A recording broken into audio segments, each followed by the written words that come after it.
Naruto Naruto மேலே பார்க்கான். அந்த coach வந்து நருட்டோட ஸ்டாச்சு மேலேயே முட்டிடுறு. எல்லோரும் ஆச்சரியமாக பார்க்காங்க. யாருன்னு பார்த்தா உசுமாக்கி பொருத்தோ அப்படின்னு தலை கெட்டாக சொல்லுவான். எல்லாரும் ஆச்சரியத்தோடு பார்ப்பாங்க. நருட்டோ கோணகமாரு அனுப்பிச்சுட கோணகமாரு அங்கே போய் நிற்பான். பொருத்தோ பிடிச்சிட்டாங்க எங்களவா. அடுத்த டைம் முடிஞ்சிடுச்சு. நம்ம இவன் கோணகமாருவான். கோணகமாருனா விடுங்கன்னு சொல்லுவான்.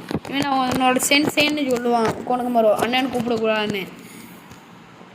நீ உன் கூட இன்னொரு பையனையும் கூட்டிட்டு வந்தியா அப்படின்னு நம்ம கோணகமாரு ஆச்சரியத்தோடு சொல்லுவான். பொருத்தோட இந்தியா நம்ம பொருத்தோட கேட்கான். அடுத்து டெங்கி சிரிக்கான். கோணகமாரு